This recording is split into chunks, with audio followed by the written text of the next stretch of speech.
Muito bem. Também em função do mesmo problema, e já que eu estava falando a biografia do Pound, então me perguntaram para o Pound o que Pound esteve na cadeia durante 12 anos, né?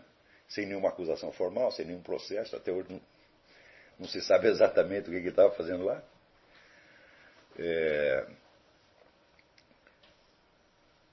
Mas eles perguntaram para ele, e todo dia recebia visitas. Então perguntaram para ele do que ele conversava com as visitas. Daí ele respondeu com uma citação latina que eu não sei, eu acho que é de Virgílio, mas não tenho certeza. Ele respondeu: de literis de armis prestantibus que ingenies. Quer dizer, de letras, de armas, né, e de gênios formidáveis. E daí dizer ele que são as únicas coisas das quais as pessoas inteligentes devem conversar. Então, as conversas também são extremamente importantes para isso. Quer dizer, se no seu círculo imediato você não tem com quem conversar de letras, de armas e de gênios formidáveis, tá certo? Não converse sobre nada. Tá certo? Você vá para a internet, conversa com seus companheiros de seminário de filosofia sobre alguma coisa que preste. Se bem que no próprio fórum do seminário de filosofia, eu vi gente baixando o nível da conversa. Baixando o nível da conversa não quer dizer que diz palavrão, não quer dizer que diz coisa feia, não é disso que eu estou falando, né? Não estou falando do ponto de vista dizer, da moral banal, não é disso que eu estou falando. O que no Brasil também se chama de nível é outra coisa. Né? Alto nível no Brasil significa um fingimento de polidez, né? Também não é disso que eu estou falando. Eu estou falando da substância dos assuntos discutidos.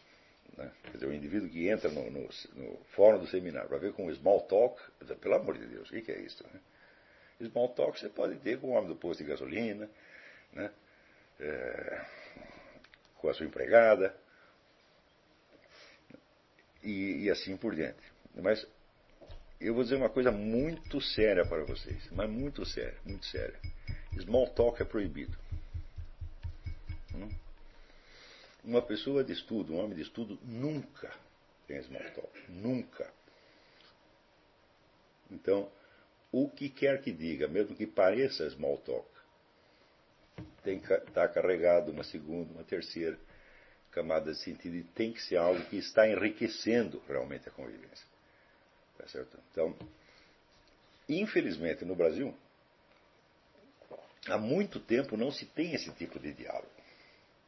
Quer dizer, ou você tem só o small talk, ou você tem um fingimento de vida intelectual no nível universitário puramente profissional. Que é exatamente o que você pode encontrar em pessoas da USP. Mas eu, não, sinceramente, eu não conheço, nesse meio universitário brasileiro, nunca conheci uma única pessoa capaz de manter conversas, por exemplo, como eu mantinha com o Bruno Tolentino. Que era exatamente isso. De literis, de armis, prestantibus qui ingeniis. Era só isto que nós falávamos. Só isso o tempo todo. Não quando estava fazendo piada, era isto. Né? Então, eu tive a felicidade de ter esse convívio com o Bruno, embora durante pouco tempo.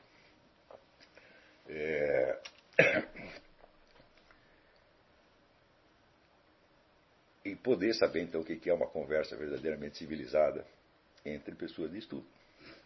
Mas que isto não se vê no Brasil. Porque o elemento fundamental nessa conversa, vamos dizer, é a sinceridade.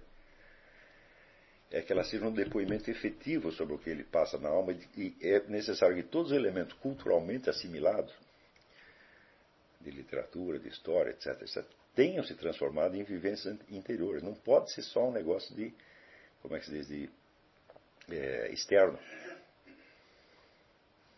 A gente foi, por exemplo, o Bruno, ele decorou milhares de poesias, milhares. Assim como eu estou sugerindo que vocês ouçam essas canções, ele tinha poesia europeia inteira. Né? E eu acho que ele leu tudo o que interessava. De tudo que ele leu, ele guardou de memória pelo menos 20%. Né?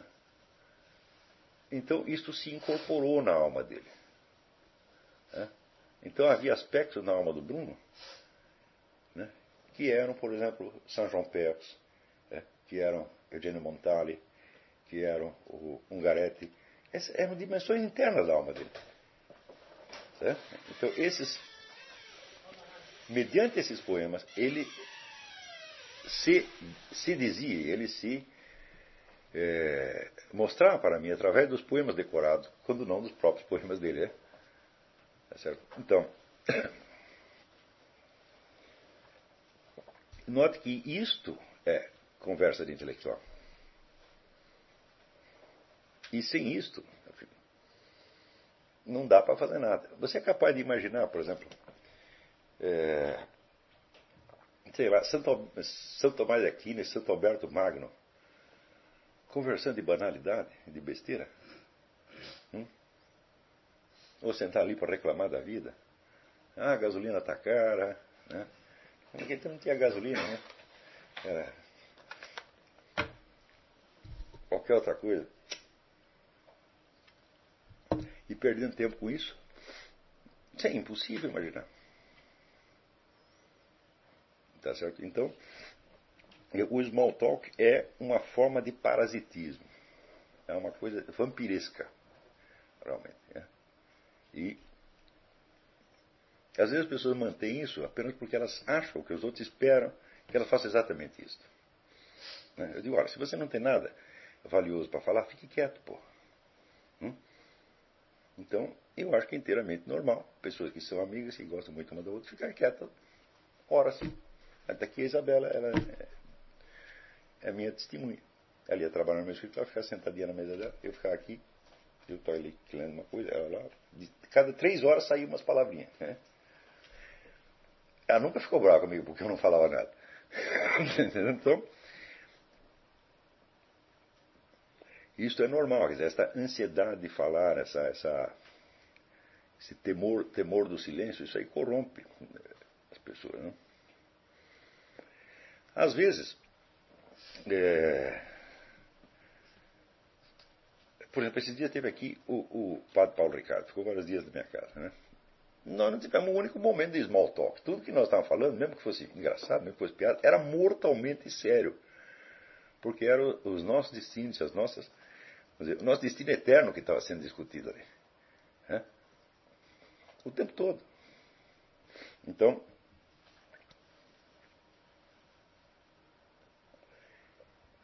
do mesmo modo que eu sugiro que vocês absorvam e decorem centenas, milhares de melodias, façam a mesma coisa com poemas.